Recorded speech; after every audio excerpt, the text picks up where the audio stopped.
ettiniz mi abi? Ettik abi, ettik.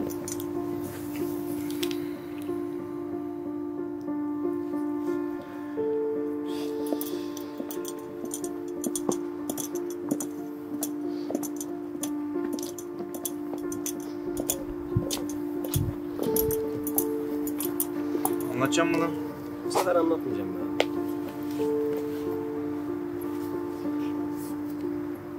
Yavşak. İsimler demiyoruz oğlum. Ne oldu burada? Her zamanki olay var işte. Parkın üst tarafında takılıyordu arkadaş. He. Ondan sonra motor geldi.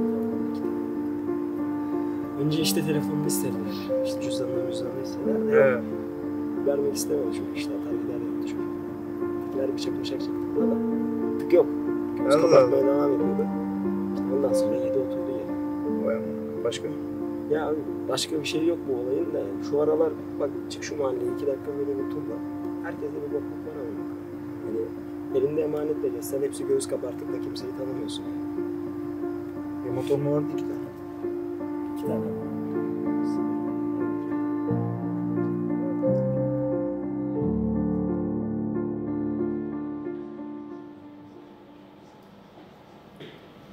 Çekim yapıyor muydun lan sen? Evet abi yapıyorduk. Ha.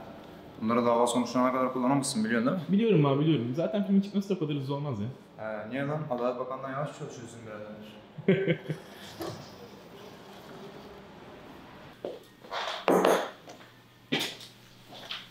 Çay kahve bir şey içer misin? Yok abi sağ olasın. Çalışırkenler. Eskiden bize de içirmiyorlardı amına koyayım. Nasıl hoşuna gitti mi? Anladın mı nasıl bir yer burası? İşte öyle her gün birilerini alıyoruz buraya. Sorguluyoruz, ifadelerini alıyoruz falan. Hepsi kendi açısından haklı. Hepsi mi abi? İşte bana göre aslında haklı değildir. Fakat kendilerini öyle savunuyorlar bize karşı. Cahil oğlum bunlar. Sizin gibi okumuş yazmış çocuklar değil. Bak ne güzel almışsın kameranı gelmişsin buraya. Çekim yapıyorsun bir şeyler aydınlatıyorsun falan. Bu adamlar ekmek parası tabiatı yapıyor bize. Ne bileyim uyuşturucu etkisindeydim abi. Alkol etkisindeydim. Şöyleydi böyleydi. Bana ne amına koyayım. Abi sakin. Nefrete de gelen vardır ya elbet. Nadir. Binde bir. Bu işte pişmeye başlayınca, tecrübe kazanmaya başlayınca anlıyorsun. O sorgu odasına girdiğinde gözlerinin içine baktığında karşıdakinin o irisin içinden gelen karartan hepsini de aynı anladın mı? Bunlar bir insanı öldürmeyi kavrayamamış mahlukatlar. Abi birisini öldürdüğünde sadece onu değil, onu yaratabileceği bütün hayatları da öldürürüz. O ne lan? Zamanla duyduğum bir söz abi. Bir daha söyle bakayım. Birisini öldürdüğünde sadece onu değil, onu yaratabileceği bütün hayatları da öldürürüz. Değişik bir şey amına koyayım. Al lan şunu. Hadi balayım salam koyalım. Hadi bakalım. Afiyet bol şeker olsun. Ne iş yapıyorsun? Bu seferki kamera içinde. Torbacı. Burada ne işin var? Bu birader hep böyle salak sorular mı soruyor? Tamam benden adama. İbne. Elemanın biri bizden mal çaldı abi. Önce takip ettim 1-2 gün. Sonra çalıştığı petrole gittim bir güzel bıçakladım adamı. Pişman mısın? Yo. Bizden çalmaması gerektiğini biliyordu. Herkes mi? Yani sizden birisi bir şey çalarsa o kişi ölüyor mu? Prensibimiz böyle biraderim. Çalarsan ölürsün. Mahkemeye çıktın mı? Yok. Yarın çıkacaklar. Ne olacak şimdi peki? Ne olacaksa olur ya. Ben kendimin adamıyım. İçeride de dışarıda da aynı kalırım. Kaç yaşındasın ya sen? 25. Doğru söyle lan. 62. 18 yaşındayım ben. Ve genç bir şey. Senden yaşlıyım. Anlamadım. Senden diyorum yaşlıyım. Şimdi sana şöyle bir bakıyorum biraderim. Böyle iyi giyinimli. Elinde bir kamera falan. Hani ne bileyim benim yaşadıklarımın ne kadarını yaşadın mesela? Hani ne kadarını gördün de beni burada gelip de Devam et, yargılama kararı devam alıyorsun? et. Kamera için değil mi? Kestik. La oğlum bu çocuk sana yetmedi ha. Ben yerimini bulurum dert etme. O da yeter aslında abi. Lan nasıl yeter amına koyayım konuşmada bile piç. Abi ben çok uğraşmak istemiyorum. Abi cinayet var Balçoğlu'da. Sıra yine bizde. Ağzımdan bal damlıyor yine amına soktum. Filmci gel lan bir şeyler çekelim. Geliyorum.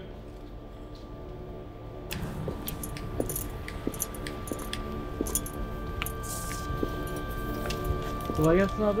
Eyvallah. Ne haber? Evet, iyi geceler, kolay gelsin. Eyvallah devre. Nazmi abim. Ali ne haber? Sağ ol.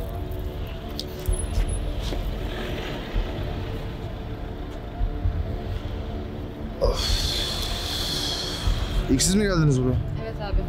Kimlik mimlik hiçbir şey yok mu burada? Yok telefon daha hiçbir şey yok. Marketin kameraları? Sahibine ulaşamadık. Ararım ben şimdi hallet. Aşağıda taksi durağı var. Onlarla konuştunuz mu? Yok sizi bekledik. İyi bok yemişsiniz, aferin. Ali, sen az çok anlarsın da bu işlerden hırsızlık. Hiç benzemiyor. Aldık başı iş gene. Devre kim görmüş? Kim ihbar etti? Hiç ihbar etmiş ama. Ya alın bunu götürün. Bir sorgulayın, yapacak bir şey yok. Eldeki tek şey bu. Ali. Abi. Marketin sahibiyle konuştum. Bir yarım He. saate burada olurmuş. Neyse, keşke bekleyeceğiz, yapacak bir şey yok. İyi misin lan? İyiyim abi, iyiyim, bir şey yok. Oğlum açma işte, içeride de miden kaldırmadan amına koyayım. Bir şey olmaz ya. Abi bu ne be? Ne dedik sana yarak? Anlamıyorsunuz ki. Kapa kapa şunu. Gel bir sigara iç. Çekim yapabildin mi bari? Bizim çekimde kullanacak bir şey yok abi. Ha. Emin misin lan? Eminim abi, eminim. Kimse oraya, kimsenin görmesine gerek yok oraya. Tahmini 28-29 yaşlarında. Aynen. Anonsu geçtim abi. Tamam. Ne oldu lan? Siktir ettiniz mi hemen işi? Yok abi, biraz daha. Oğlum ben size demiştim öyle kolay çekimler çıkmaz diye. Hem ne yapacaksınız lan siz bu görüntüleri? Abi işte İzmir belgeseli gibi bir şey düşün ya. Çok da uzun olmaz zaten. Genellikle suça sokaklar odaklı bir iş işte. Kim izleyecek oğlum bunu? Kim izler? Siz izlesin abi, biz. Çekimi yaparız, filmi yayınlarız. En olmadı bir kısım görür bir şeyler. En olmadı TV'de yayınlanacak işimiz olur ya. Lan izlenir amına koyayım. Niye izlenmesin oğlum? En kötü anısı kaldı lan pezevenk. Hadi sen de toparlan. Bizlik bir bok kalmadı zaten. Olay yeri de gelir şimdi. Arada bizimkileri. Rakı içmeye gidelim amına koyayım. Tamam. Kafa dağıtırız. Tamam abi. Finci, Efendim abi? hoş geldin önce. Sağ olasın. Haberleri izledin mi lan? Yok abi, ben çok televizyon izlemiyorum ya. İyi bakıyorum. Gerçi güzel de yapıyorsun amına koyayım. Baksana biz daha adamı bulmadan robot resmini bile çizmişler. Oo, büyük sıkıntı abi. Hem de nasıl yani? Ne olacak abi, ne yapacaksınız şimdi? Allah ben bilmiyorum ki bu arkadaş dosya inceleyeceğine birilerini getirirse inşallah sorguya alacağız amına koyayım. İfadelerini alacağız falan. Yani bizden bugün sonra bir bok çıkmaz. Sen Ali var şu yanında biliyorsun. Evet abi. Ha git ona amına koyayım bir şeyler bulalım sonra. Tamamdır. Ben gidiyorum abi. He amına koyayım. Hadi, tamam hadi. Sen kimsin amına koyayım? Enes abi olur benim. Filmci olan. Evet abi. Ha, oturmaz mısın kardeşim? Yok abi, sağ olasın. Ne lazım sana? Abi kamerayla konuşacak birileri lazım bana ya. Ha. Tip fark ediyor mu? Yok abi, çok bir önemi yok. Genç yaşlı adamı fark etmiyor amına koyayım. Abi yaşlı olursa daha iyi olur tabii ama yani gerçekten çok bir önemi yok ya. Yürü bakalım biraz, gel.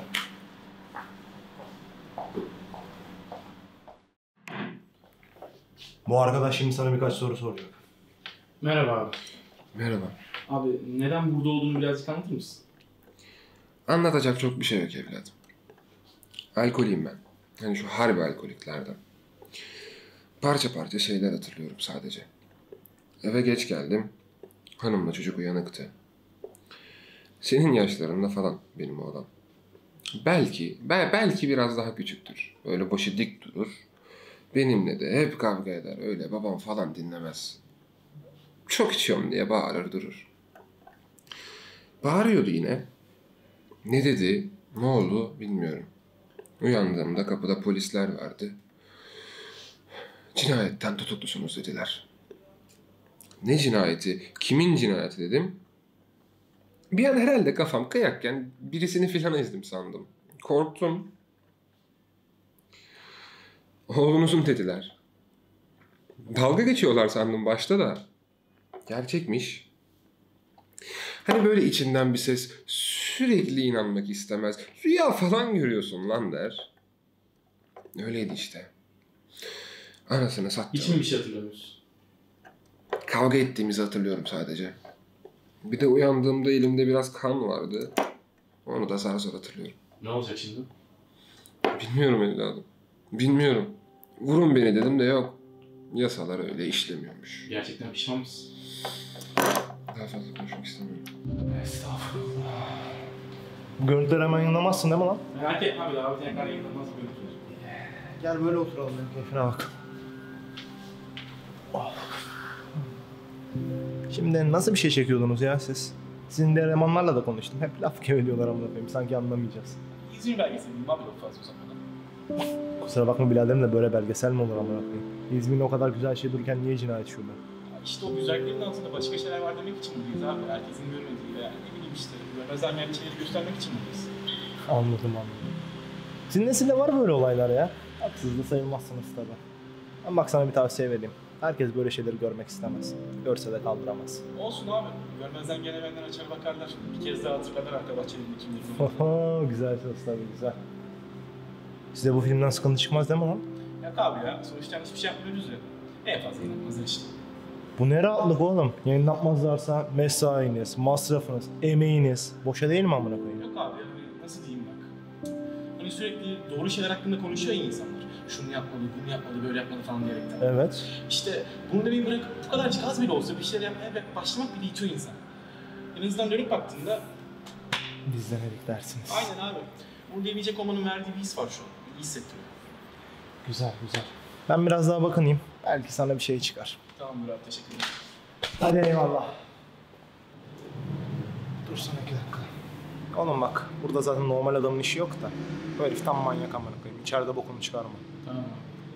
Bir de 2 dakika dur. Sonra gelirsin. Tamam. Kameraya bakarak mı anlatayım? Fark etmez. Nasıl rahat ediyorsun? Boş konuşma da. Adım Burak Karabağ. 29 yaşındayım. Karımı bıçaklayarak öldürdüm. Aslında önce boğdum. Yani bıçaktan ölmemiş olabilir. Neden yaptın? Kavga etmiştik. Ayrı yaşamaya başlamıştık. Klasik problemler işte. Bir gün aradı beni. Dışarıda buluştuk, normal oturduk falan. Sonra bunun telefonunda birileriyle konuştuğunu gördüm. İlişkisi vardı bir tane. Birkaç gün sonra kafam attı. Aradım bunu. Konuşalım dedim. Evine çağırdı beni. Eve girince hiç konuşmaya falan çalışmadım. Niyetim belliydi çünkü. Önce ötünü kablosuyla boğdum. Sonra da ne olur ne olmaz göğsünden bıçakladım. Bok yedin amına. Bu kadar sakinsin. Çünkü ne yaptığımı biliyorum. Saçma bir sinir ya da aptal inançlar uğruna öldürmedim. Ne yaptığımı bilerek öldürdüm. Hem sana söylemediler mi? Olaydan sonra polisi aradım ben. Karımı öldürdüm, gelin beni alın dedim. Yanlışın varsa düzelt ama geldiklerinin eve değil misin? Kaçmışsın. Bir işim Korktu çıktı. çünkü amına koyayım. Ne işiymiş o? Bizim memleketin problemi ne biliyor musun? Gel, Sadece neymiş güzel olanı zengin seçiyorlar. Sadece güzel olan. Ekonomi mi düşüyor? Siktir et, yeni bir köprü yapıldı. Birileri fahişe mi olmuş? Siktir et, yeni bir film çıktı. Bir çocuk mu ölmüş? Bir kadın? Siktir et. Arka planda olanlar umurlarında değil çünkü.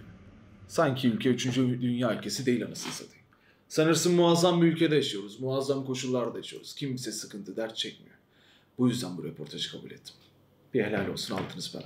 Bir de alkış. Ama şimdi bir sorun var. Yaklaş bak yaklaş. Kimin sikinde? Anladın mı şimdi? Kimin sikinde? Çekersin röportajını, yaparsın eylemini. Hatta gidersin sendika kurarsın, protesto edersin. Hatta parti kurarsın, seçimlere oynarsın. Şansı gittin sayalım oy alırsın. Finalde ne olur? O meclise girsen bile sesini duyuramazsın. Çünkü kimsenin sikinde değil. Kaç tane iş sendikası var bu memlekette biliyor musun? Çok. Kaç tanesinin adını biliyorsun? Hiç. Kaç tane parti var bu ülkede? Yüzlerce. Kaç tanesini biliyorsun sen? Belki onunu. Hani o da böyle yakından takip ediyorsan falan. Televizyondan gördüklerin yani. Kaç tane farklı ses var bu ülkede? Farklı düşünce. Binlerce. Ama gel gelelim sonuç hep aynı kapıda kaldı. Sadece senin sikinde değil kimse bir anda siklemeye başlamıyor. Kimse siklemiyor. Çünkü görmek istemiyor.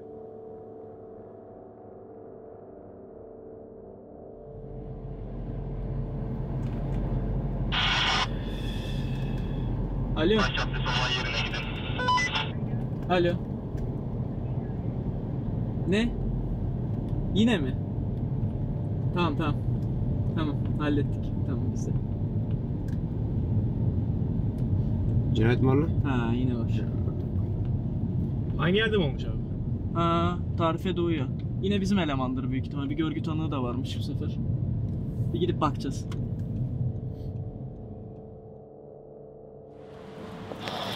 Filmci izleyeceğim mi lan yine görüntüleri? Yok abi Ahmet Ali bir kere daha yapmam ya. Yapmasın tabii amına koyayım. Oğlum senlik bir şey kalmadı ki zaten lan. Görgü tanığı da var. Şimdi ne yapacaksınız abi? Bir bok yapmayacağız. Fırat gidecek öğrenecek immicim mi? Ona göre alacağız herif amına. Cidden mi? Eyvallah abi, eyvallah. Sağ olasın. Ne olmuş la? Abi adamın adresi Bodrum'da çıkıyormuş. Burada sadece ailesi varmış. Gide kalak amına koyayım. Şimdi mi gideceğiz? Oğlum gidelim. Herif önüne geleni deşiyor amına koyayım. İşler gittikçe sarpa sarıyor zaten. Sorma, doğru. Gelecek mi lan? Abi aslında yola çıkmadan önce söyleyecektim de biraz aceleye geldi be. Hayırdır? Abi çekimler bitti, yönetmen bu kadar yeterliydi. Oğlum böyle yarıda iş mi bırakılır ya? Abi orası yönetmenin bileceği iş, bana sorma. Biz de bırakak mı la böyle ciğerleri Bırakalım valla. Neyse Kolay abi olur. kaçayım o zaman ben ya. İyi başkan. Kendine iyi bak. Eyvallah abi. Kendine Hadi. çok iyi bak aslan. Önce dikkat et ha fazla. Bizi çok düşünme ha. Olur mu? Başarılar abi. Eyvallah eyvallah.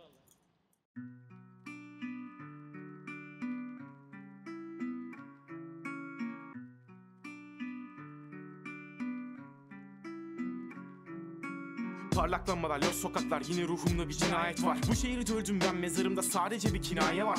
Oturama sakın yaklaşma, üzerime sinmiş kan kokusu. Birçok insanın kanı, ah 9'u kah 30'u. Benliğimi feda ettim sokaklara, peki önüm için. Ufak bir maaş çeki veya aç huzurum için. Başlarken umutlarım vardı, şimdi ise döndüğüm rutin. Uyuşturdu beni, söyle bana nasıl farklı bu iş ve eroin. Halkın gözünü bir pisliyim, gelip konuşma benle riskliyim. Sanki ben insan değilim, cesetler içinde gizliyim. Böyle olmamı sen istedin ama şimdi önemi yok hissin. Sigara farkı yok o sosyopatlardan içtiğim için. Tutsayım torbaların, zorbaların ve bir avuç defterin. Dolu taş dostlarım, içinde var hayatlar, bana ise bir aferin. Tutmam için aferin, tersimse yaverim. Devrem hadi bir büyük dağaç, bu mevzu derin. Bu şehri beni almaya çalıştı ama artık alıştım. Bir fahişe gibi tıpkı, yüz vermeyince yatıştı. Ruh ve sokağı karıştır, alacağın alaycı bir alkıştı. Veya artık hissetmezsin bile, zira şehir çoktan her şeyi almıştı. Yürüyorum gecelerde, sürülmüşüm gerçeğe. Amaç bulmaktı sadece bir parça huzur yine. Yok ki çare, ölmüşüm bu şehirde. Her gün daha fazla çocuk, daha fazla kadın, daha fazla cinayet. Bozuk plak gibiydi kırmızı sokaklarda ararken adalet. Kuyruğunu kovalayan bir köpek gibi karşımıza çıktı cehalet. Sordum ben de inandığın şeye oku derken neydi bu rezalet? Öldüm sonraki ömrüm sadece bir hafta. Sana bağırdık, çabaladık, arka planı hatırla ve unutma. Ne yere de söyleyeyim, bomboş bir ev ve bir tutam kavga. Sonrasında ses ve bıçak, görünürde bir ceset ama giden iki hayat var. Peki sahip olduğum şey ne? Basit bir yüzük, hedef sormayan bir silah. Bilgi içinse bir yüzlük, kırmızı mavi ışıklar. Kaldım hep bir başıma, hayır gecelerimi kaşıma. Tebeşirler karşımda, gözlerim kapanıyor yavaştan. Durmak çok zor ayakta. Bu şehri mi daha kötü yoksa kabuslar mı içinde bulundum? Ya da bir farkı yok, anlasan da bir önemi yok. Arka plan anlamanın özel bir dönemi yok. Sürülmüşüm gerçeğe. Amaç bulmaktı sadece bir parça huzur.